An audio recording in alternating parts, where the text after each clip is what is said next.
चलिए पहला क्वेश्चन लेते हैं। कौन से वैज्ञानिक ने रेडियोधर्मी पदार्थ की खोज की थी?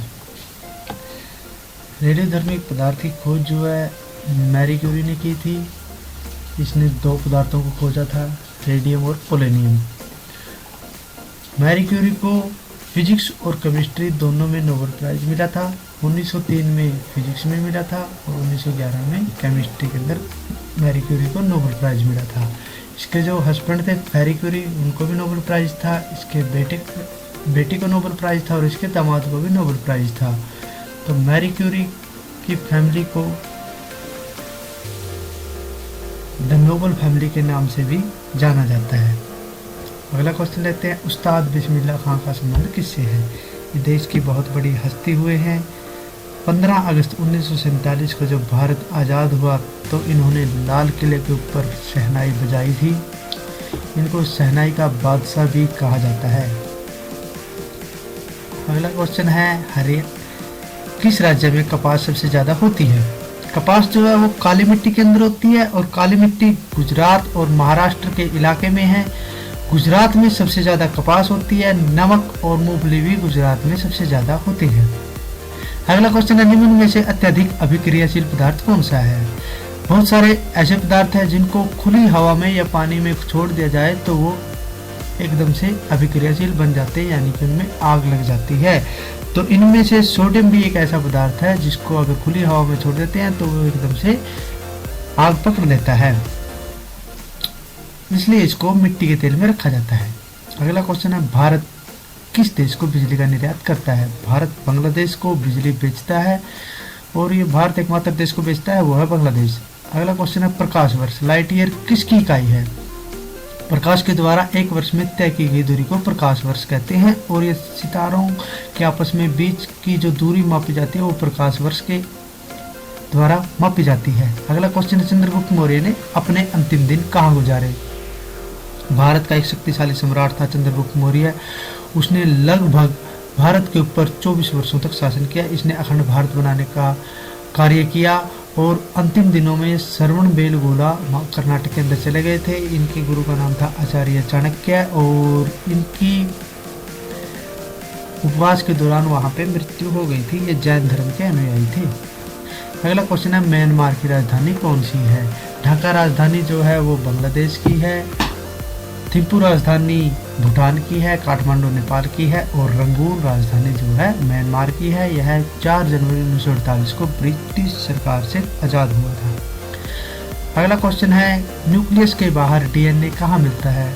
डीएनए की फुल फॉर्म है डिऑक्सी न्यूक्लिक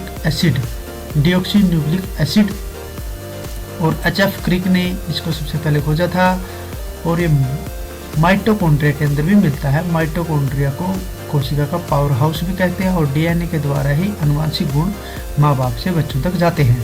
अगला क्वेश्चन है, योग दिवस कब मनाया जाता है? भारत सरकार के आग्रह पर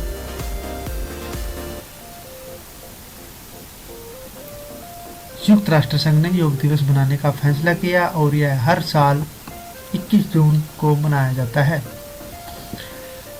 अगला क्वेश्चन है, गौतम बुद्ध के गुरु का नाम क्या था? शुरू में गौतम बुद्ध अलार कलाम के पास गए। उन्होंने वहां पे जाके उनसे शिक्षा ली। शिक्षा ग्रहण करने के बाद उन्होंने कठोर तपस्या की। बोधि वृक्ष के नीचे उन्होंने बुद्धत्व की प्राप्ति हुई। बोधि वृक्ष गया बिहार के अंदर है। अगला क्वेश्चन है, मौलिक अधिकार निलंबित कौन कर सकता है? राष्ट्रपति के पास इतनी पावर है कि वो हमारे 6 जो मौलिक अधिकार है जो कि अमेरिका के संविधान से लिए गए हैं उनको निलंबित कर सकता है। अगला क्वेश्चन है, तराइन की दूसरी लड़ाई पृथ्वीराज चौहान को किसने हराया था? तराइन में 2 लड़ाइयाँ हुई। तराइन करनाल के पास तरावड़ी जगह है, उसको पहले तराइन कहा जाता था। पहली लड़ाई तराइन की हुई 1191 में मोहम्मद गौरी और पृथ्वीराज चौहान के बीच। उसमें मोहम्मद गौरी की हार हुई थी, पृथ्वीराज चौहान जीत गया था। लेकिन उसके बाद 1192 में दूसरी लड़ाई हुई, उसमें मोहम्मद गौरी जीत गया था और पृथ्वीराज चौहान हार गया था। तो दूसरी लड़ाई में मोहम्मद गौरी की जीत हुई थी। अगला क्वेश्चन है, पीएच स्केल का प्रेशर क्या है? पीएच स्केल से किसी भी पदार्थ की एसिडिटी और बेसिक जो है मापी जाती है और इसका स्केल जो है 0 से 14 तक है।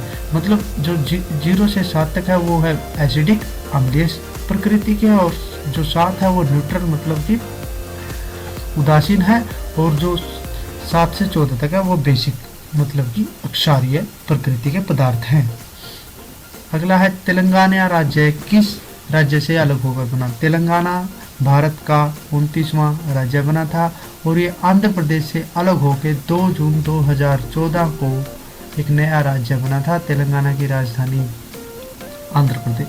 तेलंगाना की राजधानी हैदराबाद ही है। अगला क्वेश्चन 16वां क्वेश्चन लेते हैं। कोणार्क का सूर्य मंदिर किसने बनवाया। ये जो सूर्य मंदिर कोणार्क है ये उड़ीसा के पुरी जिले में है और इसको नरसिम्हा राव ने बनवाया था। कोणार्क सन टेम्पल को ब्लैक पगोडा भी कहा जाता है। ये क्वेश्चन ये बनता है कि किस मंदिर को ब्लैक पगोडा के नाम से जाना जाता है, तो सही उत्तर है कोणार्क का सूर्य मंदिर। अगला क्वेश्चन है राष्ट्रपति और मंत्रिपरिषद का संचालन कौन करता है। मंत्रिपरिषद का जो अध्यक्ष है वो प्रधानमंत्री होता है और इन राष्ट्रपति और मंत्रिपरिषद के बीच की जो कड़ी है वो भी प्रधानमंत्री ही है। अगला क्वेश्चन है दादा साहब फाल्के पुरस्कार किस क्षेत्र में दिया जाता है। दादा साहब सिनेमा जगत के बहुत बड़ी हस्ती थे। उन्होंने 1913 में भारत की पहली मूक फिल्म राजा हरिश्चंद्र का निर्देशन किया था और उसके बाद सन 1969 में भारत सरकार ने दादा साहब फाल्के पुरस्कार देने का निर्णय किया। हर साल एक अभिनेता या सिनेमा जगत की एक हस्ती को ये पुरस्कार दिया जाता है और जो 2016 का दादा साहब फाल्के पुरस्कार है वो मनोज कुमार को दिया गया है। अगला क्वेश्चन लेते हैं गुप्त वंश की स्थापना किसने की। गुप्त वंश भारत का बहुत ही शक्तिशाली वंश था और इसकी स्थापना का श्रेय श्रीगुप्त को दिया जाता है। यह वंश 320 ईस्वी से 550 ईस्वी तक शासन में रहा था। मौर्य वंश के पतन के पश्चात इस वंश का उदय हुआ था। अगला क्वेश्चन है निम्न में से दीन-ए-इलाही का सदस्य कौन था। दीन-ए-इलाही अकबर ने एक धर्म चलाया था जिसको दीन-ए-इलाही कहा है। इस धर्म में 21 अनुयायी थे और उनमें से सिर्फ एक अनुयायी ही हिंदू था और वो अनुयायी था बिरबल। अकबर ने 1582 में इस धर्म को चलाया था, लेकिन अकबर की मौत के बाद इस धर्म का विघटन हो गया था। अगला क्वेश्चन है यूरोपियन यूनियन का मुख्यालय कहाँ है। यूरोपियन यूनियन में शुरू में 29 देश थे, लेकिन अभी हाल ही में इंग्लैंड इस यूनियन से अलग हुआ है और इसका मुख्यालय ब्रुसेल्स में है, बेल्जियम के अंदर।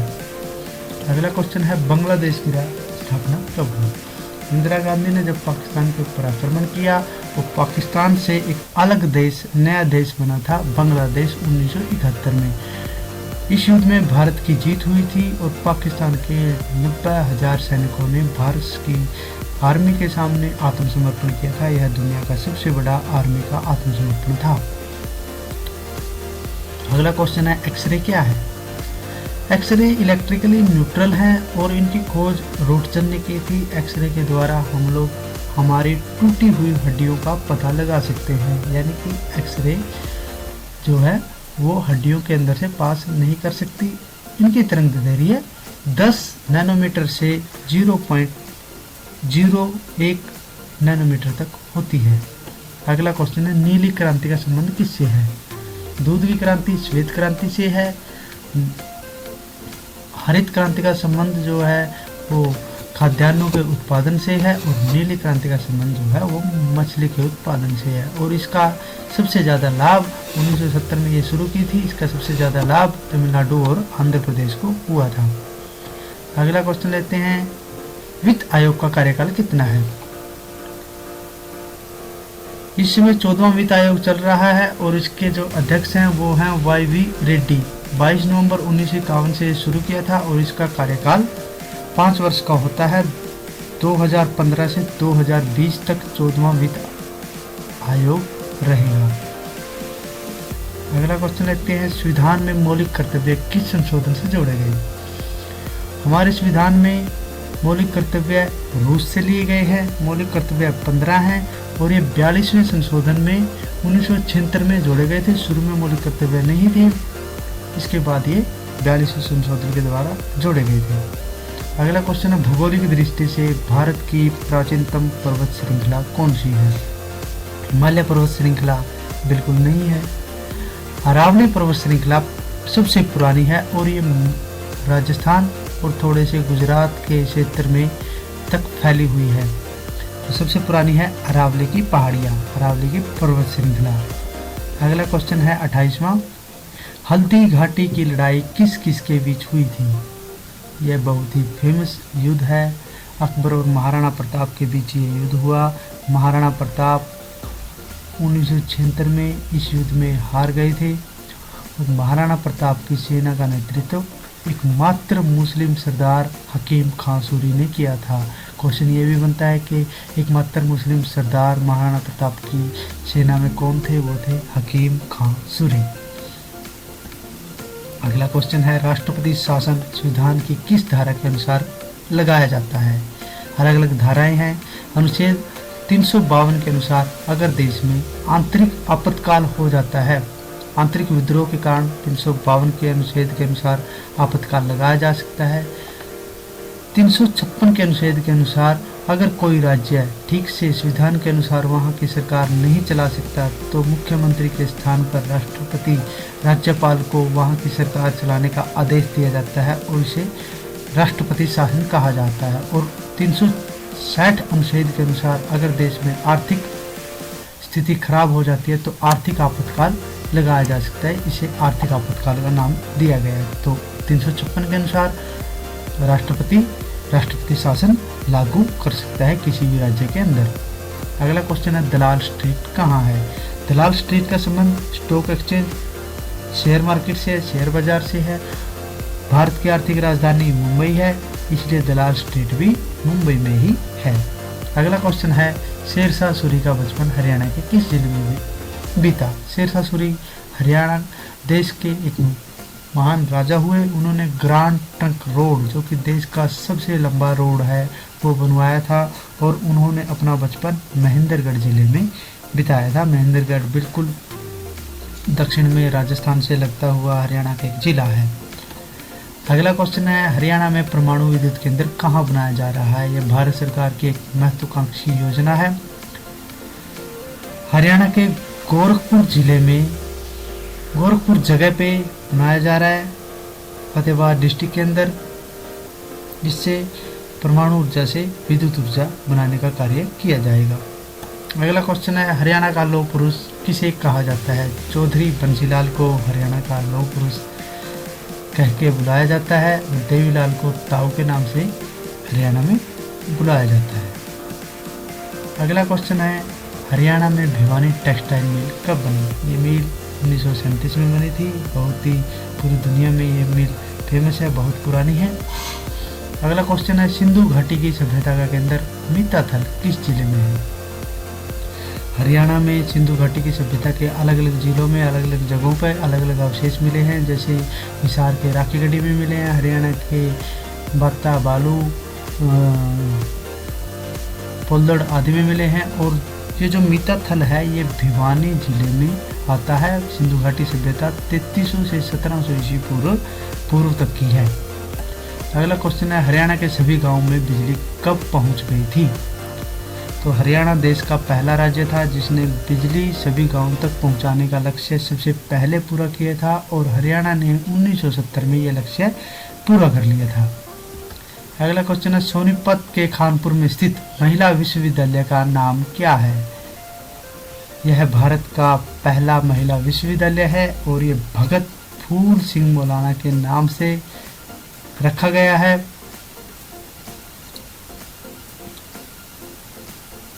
अगला क्वेश्चन है, हरियाणा में राज्यसभा की सीटें कितनी हैं?